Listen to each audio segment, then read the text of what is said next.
আসসালামু আলাইকুম। নিবন্ধন স্কুল এবং কলেজ পর্যায়ে শুধুমাত্র স্কুল এবং কলেজ পর্যায়ে শিক্ষকদের জন্য এটা অনেক বড় একটি সুযোগ। আগে প্রতিষ্ঠান প্রদান হওয়ার জন্য কমিটির পিছে ঘোরা লাগতো। বর্তমান লাখ লাখ টাকা ঘুষ দিতে হতো। আমরা দেখেছি বা আপনারাও দেখেছেন। এখন সরাসরি সরকারি পরীক্ষার মাধ্যমে নিয়োগ দিবে সরকার। যাদের ১০ থেকে ১২ বছরের কমপক্ষে 10 ইয়ার্স থেকে 12 ইয়ার্সের অভিজ্ঞতা রয়েছে, তারাই শুধুমাত্র এই চাকরির পরীক্ষায় আবেদন করতে পারবেন। নতুনরা আবেদন করতে পারবেন না। অর্থাৎ যারা ১৫তম, ১৬তম, ১৭, ১৮তম নিবন্ধন বা ১৯তম নিবন্ধন দিয়েও জয়েন করবেন, হয়তো ১৯তমরা পারবেন না, কিন্তু ১৮তম যারা জয়েন করেছে তারা এই পরীক্ষায় কিন্তু আবেদন করতে পারবেন না। এটা হচ্ছে কর্মরত শিক্ষকদের পদোন্নতি পরীক্ষা। তবে যারা এখন নিবন্ধন দিয়ে নতুন শিক্ষক হবেন তাদের জন্য কিন্তু এটি একটি সুসংবাদ বলা যায়। কারণ ১০ বা ১২ বছর পরে জব করার পরে আপনি চাইলেও কিন্তু এভাবে পরীক্ষা দিয়ে প্রতিষ্ঠান প্রদান হয়ে যেতে পারেন।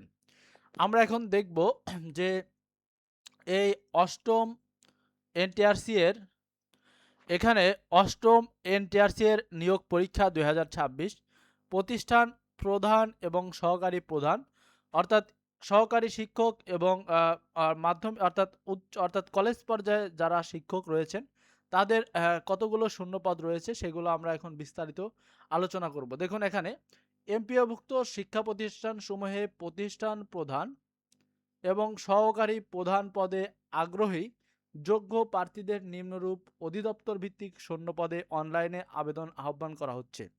এখানে দেখুন অধ্যক্ষ রয়েছে অর্থাৎ স্নাতক পাস কলেজ পর্যায়ে। অধ্যক্ষ নিবে ৫৮৪টি এবং উপাধ্যক্ষ নিবে কিন্তু ৬২৭টি এবং অধ্যক্ষ নিবে মোট ৫১১টি।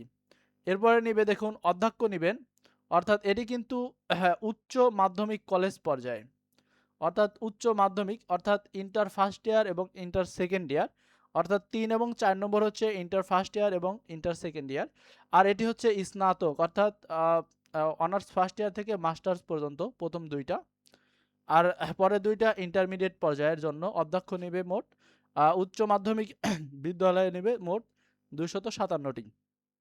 এরপরে দেখেন প্রধান শিক্ষক নিবে মাধ্যমিক বিদ্যালয়ের জন্য ৩৯২৩ জন, সহকারী প্রধান শিক্ষক নিবে মাধ্যমিক বিদ্যালয়ের জন্য ৩৮৭২ জন।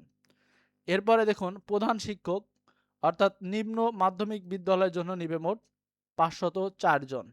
অর্থাৎ এখানে মাধ্যমিক ও উচ্চ শিক্ষা অধিদপ্তরের মোট শূন্যপদের সংখ্যা দাঁড়াচ্ছে ১০,২৭৮টি। এরপরে আমরা দেখব যে কারিগরি শিক্ষা অধিদপ্তরের যে অধ্যক্ষ পদে নিবে, অর্থাৎ প্রতিষ্ঠান হচ্ছে ব্যবসায় ব্যবস্থাপনা। এই প্রতিষ্ঠানটি অধ্যক্ষ নিবে মোট ১১০টি শূন্যপদ রয়েছে।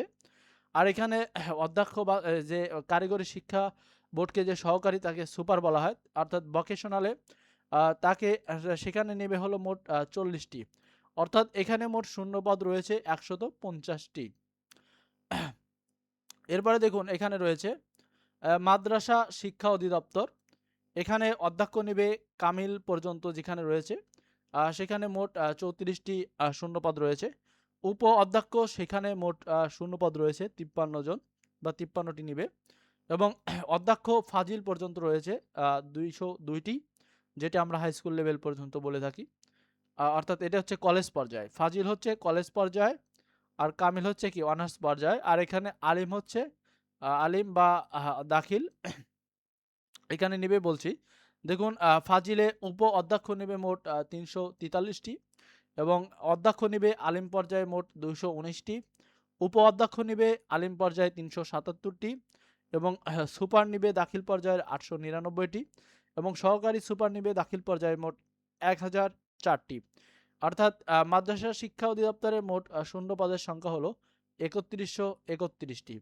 তাহলে এখানে দেখুন যে সর্বমোট শূন্য পদের সংখ্যা দাঁড়াচ্ছে এখানে অর্থাৎ ১৩,৫৫৯টি, ৩টি মিলে শূন্য পদের সংখ্যা।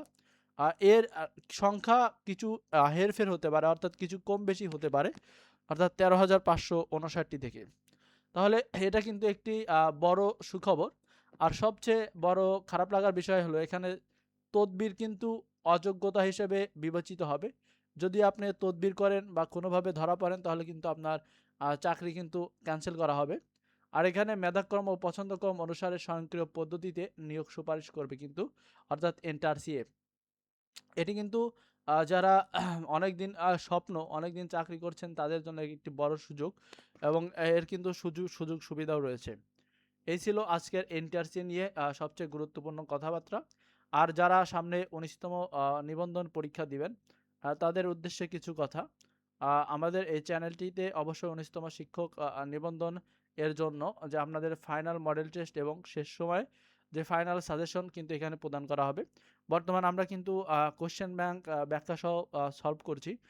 কোশ্চেন ব্যাংক অর্থাৎ যে কোশ্চেন ব্যাংক সলভ করার পরে কিন্তু আমরা মূলত মডেল টেস্ট দেওয়া শুরু করব, এবং এরপরে আমরা হচ্ছে আপনাদের জন্য যে ফাইনাল সাজেশন সেটি কিন্তু আপনাদেরকে বিনামূল্যে প্রদান করব।